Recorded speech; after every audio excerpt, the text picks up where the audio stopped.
Thank you. You're welcome. Brothers in arms, it's hard to describe what it's like to come into a state and have no idea what you're going to get when you hit the ground. And sometimes it's a mess. Sometimes you come in and nothing's scheduled and I have no idea what to do.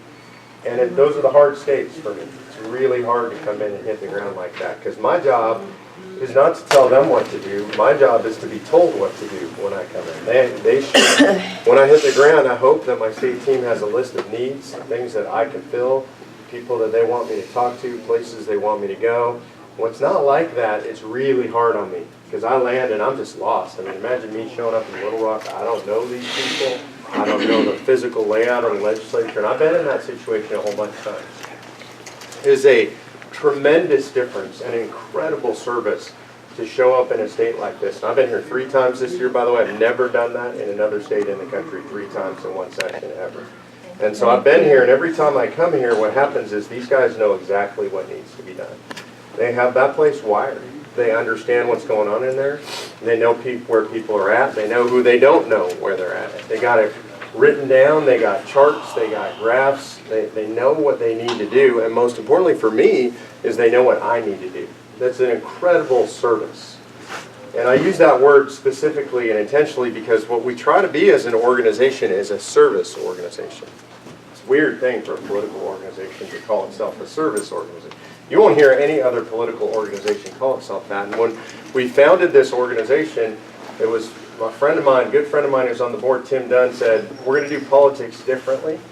We're going to be kind. And people will tell us that we can't do it like this, and they're wrong. And so that was kind of the foundation for the organization. And part of that is the idea of serving each other. We talk about this on all of our national calls with our national staff. There's 40 people on national staff now. We have a call once a week, and we talk about we serve God, we serve each other, we serve the mission, we serve the country, we serve the grassroots. Everything's about service. Whenever we have trouble in the organization, and I'm struggling with somebody, I'm asking them, well, how does that serve?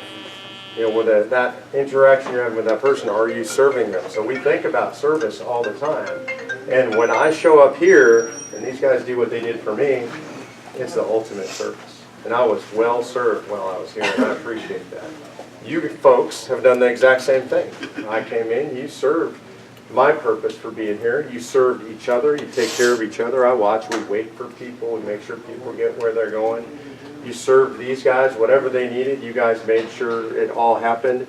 And ultimately what we did is we served them. Because their job is to serve you, and if you're not here and you're not telling them what to do, you're actually not serving. And so to me, I just want to thank these guys for being extraordinary leaders. Jackie, Rod, and the rest of the team. We've got folks who've been here since the very beginning. Jack, Bob Fuller, Jack Gilbert, Bud, and Randy. Rod. No, I came on late, Jackie came on late. You guys are the core. Yep. Well, Jack was the first. So these guys have been here for years, and you know, putting that in the doctor. That's right. So since the very beginning, and it's just an incredible thing to have that kind of service. So I hope you will continue that. I started to say when we were on the steps, you know, Gary Stubblefield, in my opinion, is American hero. Yep.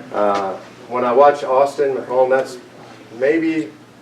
It's hard to say it's not. Maybe the best open I've ever seen in the country. What an incredible rising star that young man is. And that was, I couldn't have coached him any better. I didn't coach him. I couldn't have coached him any better. It was incredible.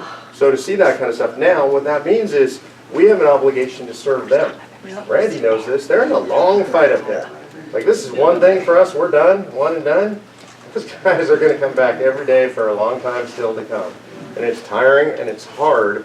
And they're fighting for things that are important to them, but also important to you as citizens of this state. So I'm going to ask you, you know, breathe for the weekend. You know, I appreciate, take a little time, relax, take a week, but make sure you pay attention to what they're doing. And Gary needs your help. There's things that he's sponsored that he needs to get through. You guys can help him. Make the calls. Call up his office and say, hey, we're Convention of States folks, and we want to help. Same is true for Austin or any of these folks who supported us. Because this is the next step. I'm going to close with a little teaser for you guys. I had a new button made for you. So we're all wearing our Convention of States button. This is history now, right? Because those buttons are going to be retired. Put them away in an envelope somewhere. Write something down about why you wore them and when you wore them. Because the new button, I just designed, it's not out yet. For past states, it says on the top, self-governance. It's got the logo in the middle, it says convention states, at the bottom it says it's more than a convention. Absolutely. Because we're here about a lot more than a convention. That's just the beginning of stuff, right? And so those are gonna be the new buttons when we show up in the legislature. Literally, I just authorized ordering them this morning, so you guys will be some of the first guys to get those new buttons. So retire the buttons you got on, retire them with pride, put them in a safe place and know there are new ones coming. And the last thing is, I would appreciate your prayers. It's a long year ahead. Thank you, sir. God bless you guys. Appreciate it. Let's go to our father. I'm sorry.